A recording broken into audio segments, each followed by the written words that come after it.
everybody, this is Alchemist2 and I'm back again with another series review. I just recently watched Queen Sugar and the episode was called The Darker Sooner, and the family is still learning how to work the land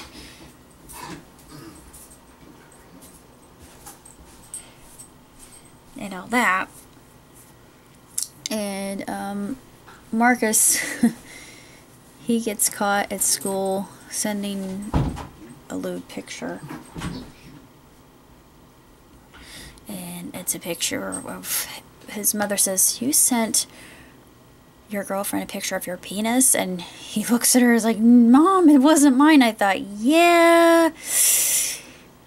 I hate to say this, but a lot of men would say the same thing. But he looked genuinely embarrassed by what was going on, and I thought, oh boy, here we go. Have another controversy in the series. And then Davis,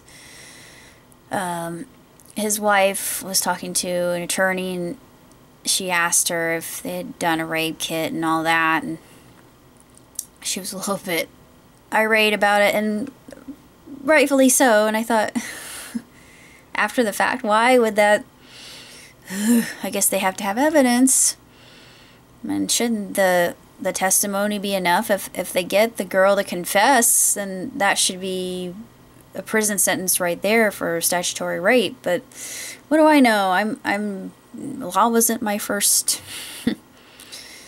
I never took it. I only took a ethics class. I took law and ethics, and I took medical law and ethics, which is a little bit more advanced, and it introduced me to some very interesting and fascinating concepts. But it was another really good episode, I thought, and it's developing the characters more, and we get to see Marcus's life and just how he's rebelling due to the fact that his mother isn't around so much, and he just feels like he can do whatever he wants, and he doesn't have that kind of role model, and Dad's gone, and we all know why that is, and it's just proliferates, and it's a downward spiral. But it's no wonder that kid rebels. It's no doubt in my mind. And then he's at that stupid reform school. I think, yeah, you're just baiting that kid for failure and trouble by having him in that situation.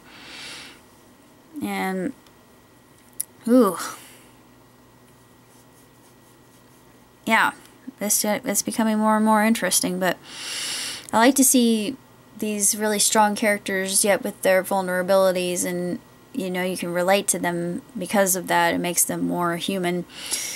I'm learning a lot about Louisiana because I've always wanted to go there. I hope I can go there at some point in time before floods can consume it. But Baton Rouge is one of the places I'd like to go. I want to eat real Cajun food because I think that would be awesome.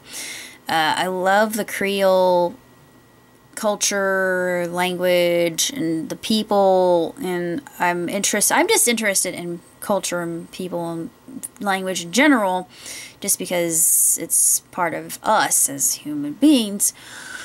And I just I'm drawn in by just the superstitions and the lore, and the fact that their land is called a parish. I thought, that's rather intriguing. Nowhere else in the entire continental United States is territory called a parish. It's the only place. I think, well, they had to be well, at one point in time, they weren't considered part of the United States until the Louisiana Purge was made. We know that.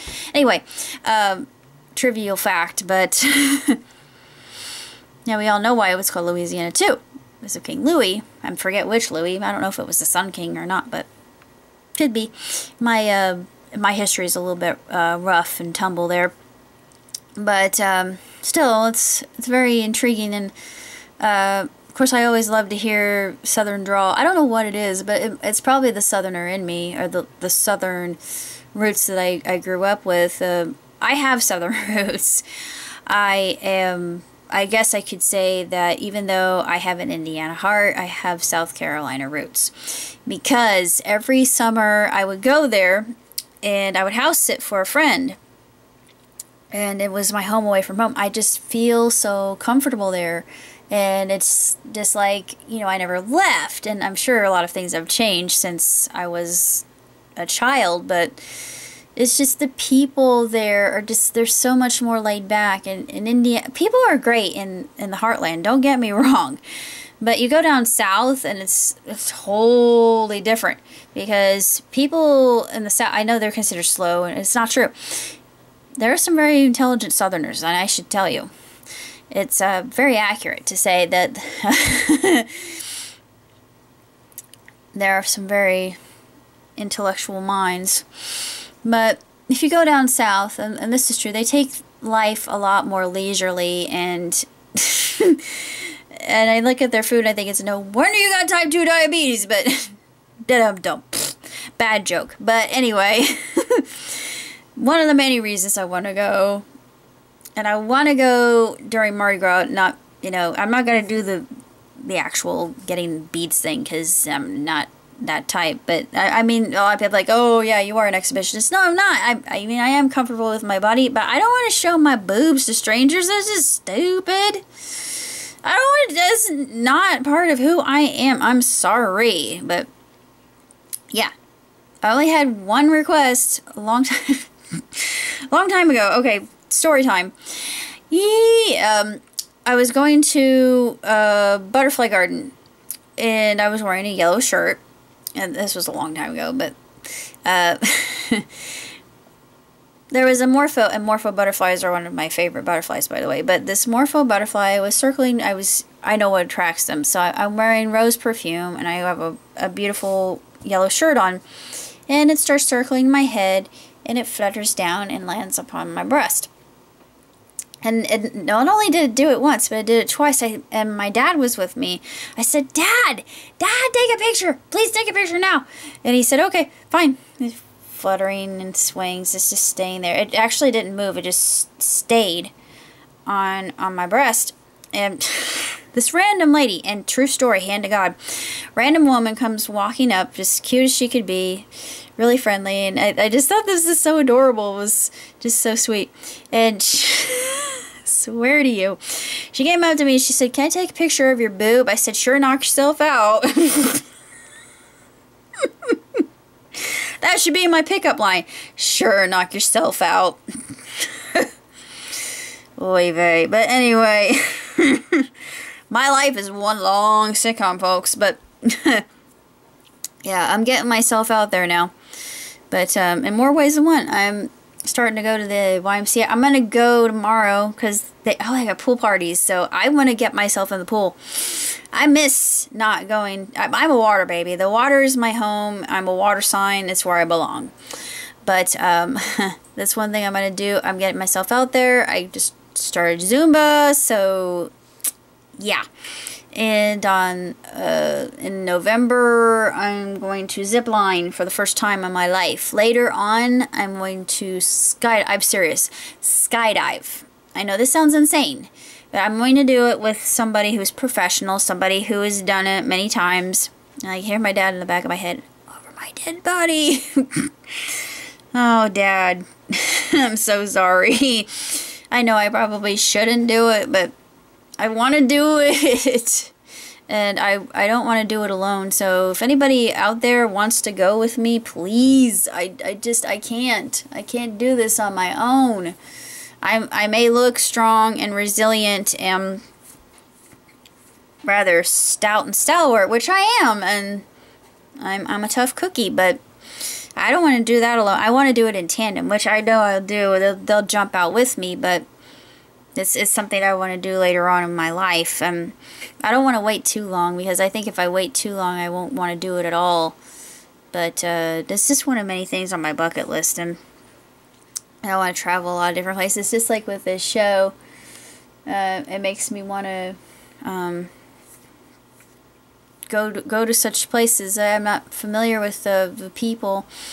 And Louisiana, I don't know what it is, but it holds a certain pull and enchantment for me. And maybe my moderate understanding of French will help me, but I won't speak. If I start speaking it, and I had this happen when I was in my EKG class, but it was just absolutely tremendous. There was a woman who came in, a patient, and she spoke fluent French, and she said, "Oh no, my darling, you speak very, very good French, and you must continue speaking French." I thought, "Oh wow, thank you, but it's not that wonderful. It's not that great." And I'm like, honey, share. I don't have anybody to actually speak French with, so quel dommage. I just know it's not gonna work. But she was just the darling. She really was. She was just like a grandmother that I never knew I had. But I wonder how she is. Hopefully she's doing well and her heart's still healthy. I'll never know because that door was closed. But anyway, other than that, a lot of things have been happening. Show you my new carpet. This is my new carpet. The carpet out in the hallway is sapphire blue. Isn't that funny? Ruby and sapphire. I didn't even realize that I just did that. Are you kidding me? Subconsciously, my mind is in Steven Universe, I swear. And then, of course, what's going to become my room has green in it. The wall's still being painted. I won't show you that yet, but it's really pretty blue. Curtains are going to be blue. Going to get those tomorrow. Things are starting to really come together. It's just, I'm working on myself right now. Society would deem this as selfish, but I don't really care about anything else. I know that everything else will fall into place. The universe will deem it. I will make it manifest.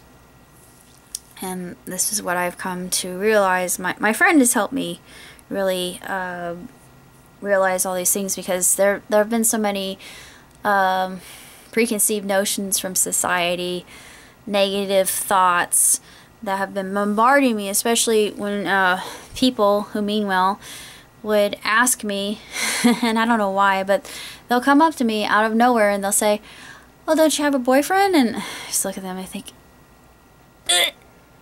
I mean, that kind of hurts, okay? Used to, well, we're still friends, but I used to. He was just, we're on different paths, and it didn't pan out, unfortunately. But we still talk and hang out, and that's about it. I mean, there really isn't anything. There's no commonality between us, so it was never meant to be, but that's okay. And then people ask me if I have children, and then that one really hurts me, but I thought, no, haven't met the right person yet. Right person exists. The universe has everything. I mean, it's all, yes, we can create, we're co-creators, but anyway, I'm not going to get into that whole spiel because it's just going to bore you, but anyways, I got off on a ramble here, and I'm sorry about that, but I just want to let you know, my magicians, what I'm up to, and how things have changed. And want to see my cat? This is Peanut. He is very, very clingy. He is a calico male. 1 in 1,500 cats of the calico variety are male, but the males are sterile. So I don't know why they would be so valuable. They really can't produce. I mean, why would you want to neuter them anyway? That kind of is contrary to the point and moot at that. But hey, Peanut, you want to talk? Say something to me. Peanut. Brr. Yeah. Yes, he talks to me. But that's about all I have to say. Until next time, live long, prosper. Ciao, Diddy.